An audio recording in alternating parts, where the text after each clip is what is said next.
Hello student, आइए आज हम लोग सॉल्व करते हैं coordinate geometry class 10th exercise 7.1। पहला क्वेश्चन देखो क्या कह रहा है। पहला क्वेश्चन कह रहा है कि find the distance between the following pair of points. Distance find out करना है। देखो डिस्टेंस क्या होती है, जैसे मान लो एक पॉइंट ए है और एक पॉइंट बी है। इसके कोऑर्डिनेट आपने लेट कर लिया 2 3 और इसका 4 1 लेट कर लिया, ठीक है। अब इसको हमने मीट कर दिया। जो इन दोनों की लाइन बनी है ए और बी को मीट करने पे ए बी, इसी की लेंथ को फाइंड आउट जो होगी वही कहलाएगी आपका डिस्टेंस। अब देखो इसमें होता क्या, ये जो पहली वैल्यू होती है इसको हम x1 और इस वैल्यू को y1, इस वैल्यू को x2 और ये y2 लेते हैं। ये आप याद रखिएगा, हमेशा यही ली जाएगी। अब आते हैं पहले क्वेश्चन पे, जो कि आपको ये लिखा था। क्या लिखा था क्वेश्चन ने लिखा था 2 3 और 4 1। अब हम इसके लिए फॉर्मूला यही अभी मैंने आपको बताया।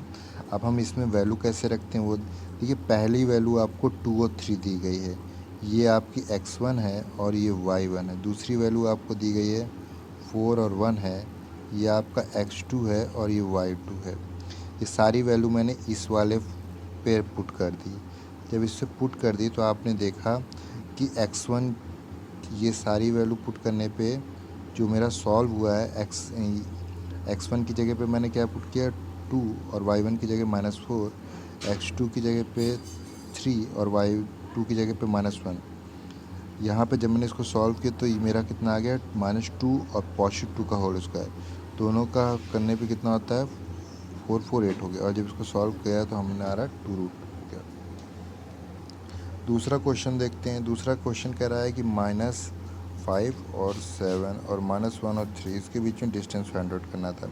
इसमें भी जो आपका -5 है और 7 है, ये हो जाएगा x1, ये y1, ये -1 और 3 है, ये आपका x2, ये y2। सारी वैल्यू को हमने फॉर्मूले पुट किया और सॉल्व करने पे देखिए, जिसको अभी भी नहीं सॉल्व होगा तो उसके बाद बताइएगा, मैं एक और वीडियो बनेगी उसमें आप देख सकते हो कैसे सॉल्व होता है, ठीक है।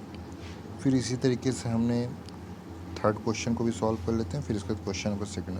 थर्ड भी क्या कह रहा है, थर्ड में आपको जो वैल्यू निकालनी है वो किस किस के बीच में निकालनी है, वो आपको निकालनी है ए बी और -a और -b।